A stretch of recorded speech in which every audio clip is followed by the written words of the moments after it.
Halina! Halina! Halina kayo dito sa aming libro. Ang aming libro ay magandang basahin. Ang aming libro ay tungkol sa isang bata at sa tungkol na proprotekta sa kanya. Ha! Handa na kayo! Magandang hapon sa inyo lahat. Kami ang Bangkal Apat. The Girl Rose.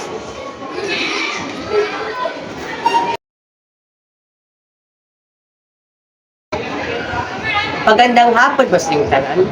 Ako po si Hagan John M. Matthews, isang miyembro ng Pangkat 4 at ang narrator ninyo sa storyang The Girl, The Ghost. Noong unang panahon, paslit si Soraya. Tapos sa kanya ng isang multo, isang ligaro ng magkukulang na goga ng dagat.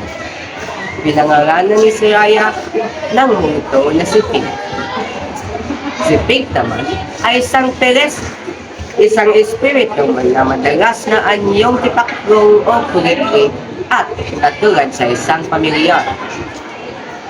Habang lumalaki siya, pinoprotektahan siya nito. Ngunit, ang kanyang proteksyon ay umiikot. Nang magsimula siyang magdulot ng mga kakilakilakot na bagay na mangyari sa kanyang mga nanlalaki. Pinangako niya sa kanya na hindi na muling sasaktan ang kung sino man. Ngunit, isa itong masamang espiritu at hindi mapigil. Nang magsisero siya sa bagong kasama ni Soraya na si Jay. Ginagawa niya ang mga maliit na insidente upang magalit si Jay at ang pagpusot ng kanyang bulsa na naging dahilan upang mawalan siya ng pera na iniipon niya para sa isang paskosyon. Tinapos ni Soraya ang pakikipagkaibigan nila. Ngunit bilang pagkiganti, pinisita niya ito ng may kakaibang pangitain at kakilakilakot na pananaginip hanggang sa hindi niya ito makayanan. Sinabi niya sa kanyang ina ang tungkol sa mga problema niya kay Pink at ang kanyang ina ay kumukuha ng isang pawang, isang taong ganap na makasira sa relasyon ni Pink at Soraya.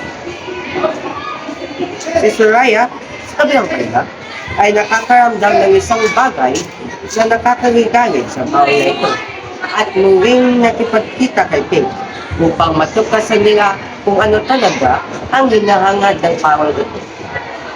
Natukasan nila ang panganib na higit na mas malaki kaysa sa kanilang pagkikibaka at kailangan nilang magsakripisyo sa ilang madaling panahon upang mapanatiling maligtas ang isa't isa at ang The Girl and the Beast. Salamat sa pagkikinig ninyo at magandang hapon.